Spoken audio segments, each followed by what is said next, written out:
नमस्ते, जय हिंद। विस्तार से देख रहे हैं आप और मैं हूं ऋषि राज। दोस्तों, विस्तार से के इस एपिसोड में एक बेहद खास मिसाइल, ब्रह्मोस से अलग मिसाइल, भारत की एक और ताकतवर मिसाइल। बात करेंगे उस मिसाइल की जो नौसेना को और भी ज्यादा विध्वंसक बनाने वाली है। डीआरडीओ लगातार ऐसे प्रोजेक्ट्स पर काम कर रहा है जिससे दुश्मन के तमाम हथकंडे, हथियार धरा के धरे रह जाएंगे।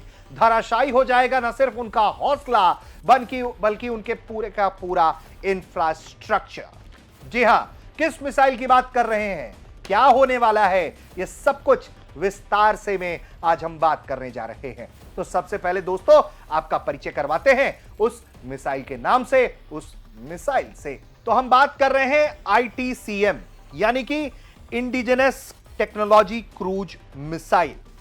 दरअसल इसे निर्भय क्रूज मिसाइल प्रोजेक्ट के रूप में विकसित किया जा रहा है। यह एक सबसोनिक धीमी गति वाली मिसाइल है जो समुद्र और जमीन दोनों के लक्ष्यों पर सटीक हमला करती है। इसकी रेंज 1000 किलोमीटर के करीब मानी जाती है। मिसाइल में एडवांस एवियोनिक्स है, बेहतरीन नेविगेशन है, जमीन से चिपककर उड़ने की क्षमता है जो दुश्मन के रडार से बचाने में सक्षम बनाती है। ITCM को अलग अलग प्लेटफॉर्म के लिए कई रूपों में बनाया जा रहा है ताकि यह हर जगह पर काम कर सके।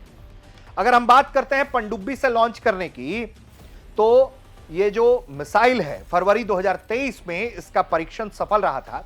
यह पनडुब्बी से पानी के नीचे लॉन्च होती है। इससे भारत की पानी के नीचे हमला करने की क्षमता बढ़ जाती है। जमीन से अगर लॉन्च की बात करें हम, तो long range land attack cruise missile का पहला परीक्षण 12 नवंबर 2024 को उड़ीसा में हुआ और यह उड़ीसा के चांदीपुर में इंटीग्रेटेड टेस्ट रेंज से किया गया। यह मोबाइल लॉन्चर से फायर हुआ। 1000 किलोमीटर की टारगेट को इसने सटीकता के साथ अपना नेविगेशन जो है उसने साबित कर दिया। और बात अगर हवाई जहाज से लॉन्च की करें तो बताया जा रहा है कि इसका भी डेवलपमेंट जारी है, यानी कि कोई जगह नहीं बचेगा, इसका डेवलपमेंट जारी है। भारतीय वायुसेना के Su-30 MKI और राफेल जैसे विमानों से इस पर लगाने की योजना है ताकि यह लंबी दूरी तक के हमले कर सके। 1000 किलोमीटर का रेंज बहुत अच्छा होता है, बहुत बड़ा होता है। इसी वेरिएंट का परीक्षण माना जा रहा है कि बहुत जल्दी किया जा सकता है जहाज से। नौसेना के लिए युद्धपोतों से भी यह फायर किया जा सकता है। दूर से ही दुश्मन को निशाना यह बना लेगा। इस पर भी काम जारी है। परीक्षण को लेकर किस तरह की अटकलें हैं, क्या खबरें हैं, उसको भी जरा हम बताते हैं। देखिए, हाल ही में एक खबर जो है हमारी सहयोगी वेबसाइट है आज तक, उसने एक जानकारी दी कि इस परीक्षण के लिए डीआरडीओ जो है एक अस्थायी वर्टिकल लॉन्च सिस्टम बना रहा है जो खास तौर पर युद्धपोत के लिए डिजाइन किया गया है। यह लॉन्चर जहाजों से मिसाइल को आसानी से छोड़ने में मदद करेगा।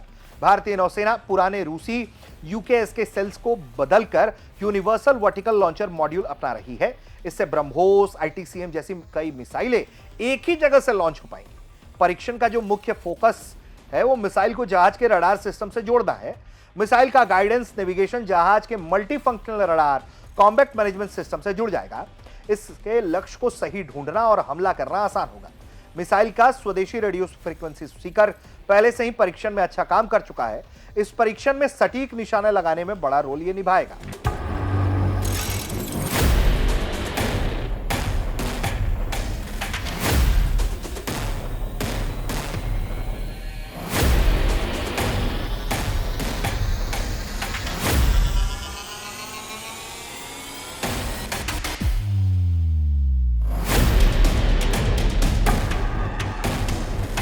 अब एक अहम सवाल कि ब्रह्मोस से अलग कैसे है। जी हां, तो इसको भी समझाते हैं। दरअसल भारतीय नौसेना के लिए मुख्य हमला करने वाली मिसाइल ब्रह्मोस है जो सुपरसोनिक है, बहुत तेज है। ब्रह्मोस ने अपनी क्वालिटी पाकिस्तान को बताई है। नाम भी लेते हुए सुना होगा पाकिस्तान के PM से लेकर तमाम उनके जो नेता है कि जी ब्रह्मोस मार दिया था। ब्रह्मोस, जी हां, सपने में आता है पाकिस्तान के, और पाकिस्तान के लिए बिल्कुल मुफ्त भी है वैसे भारत की तरफ से। उनको बस एड्रेस बताना है, full delivery, free of cost. तो वो ब्रह्मोस जो है वो बहुत तेज है। ब्रह्मोस को 900 किलोमीटर की रेंज तक अपग्रेड किया जा रहा है, लेकिन ITCM जो है वो 1000 किलोमीटर की दूरी तक मार कर सकता है, यानी कि 100 किलोमीटर और ज्यादा। और ये सब सोनिक होने से सस्ती भी है। ये दूर के लक्ष्यों पर सटीक हमला करती है, लोअर एल्टीट्यूड में फ्लाई करती है, और ये अच्छा विकल्प है ऐसे में सटीक हमला करने के लिए। दोनों मिसाइलों का ये जो कॉम्बिनेशन है वो नौसेना को और डेडली बना देगा, बहुत ताकत देगा। और जो परीक्षण है अगर सफल होता है तो भारतीय नौसेना पर लगभग 200 LRLACM मिसाइलें खरीदी जाएंगी, जिसकी कीमत करीब 5,000 करोड़ रुपए बताई जा रही है। जहाज से लॉन्च होने वाली ITCM नौसेना की पारंपरिक रोकथाम क्षमता को बढ़ा देगी। ये चीन की बढ़ती नौसेना को भारतीय महासागर में जवाब देने और समुद्र में पाकिस्तान की ताकत का मुकाबला करने में भरपूर तरीके से मदद करने में सक्षम होगी। तो ये जो ITCM है दोस्तों, बेहद खतरनाक, बेहद खूंखार मिसाइल साबित हो सकती है। कुछ परीक्षण हो गए हैं, आने वाले कुछ दिनों में इसके बेहतर परीक्षण का इंतजार है और नौसेना को बड़ा डेडली बना सकती है। देखिए, जब ये फ्लो करेगी, सबसे बड़ी बात ये है कि अगर कोई भी हथियार, कोई भी फाइटर जेट जब अपना सबसे कम रडार सिग्नेचर रखते हैं, रडार पर पकड़ में नहीं आते हैं, तो ये उसकी सबसे बड़ी खूबी है आज के दौर में जो मॉडर्न टेक्नोलॉजी वॉरफेयर है। क्योंकि रडार अगर आपको पकड़ लेता है तो फिर वो आपको इंटरसेप्ट भी कर सकता है। रडार अगर पकड़ ही नहीं पा रहा है, लोकेशन का सटीक अंदाजा ही नहीं लगा पा रहा है, तो फिर हमला करना दुश्मन पर बेहद आसान। और भारत इसीलिए नई नई तकनीकों पर काम कर रहा है और नए नए हथियारों से अपने दुश्मनों को शॉक एंड सरप्राइज कर रहा है, जो कि युद्ध का एक बेहतर नियमावली में पहले, दूसरे, तीसरे पंक्ति में कहीं भी फिट आ सकता है। शॉक एंड सरप्राइज एलिमेंट जो भी रखेगा, युद्ध का विजेता वही बनता है। भारत इसी दिशा में आगे बढ़ रहा है। विस्तार से कई एपिसोड आपको कैसा लगा इस हथियार की जो खूबियां हमने बताई, वो भी कमेंट करिए ना। देखते रहिए विस्तार से। नमस्कार, जय हिंद।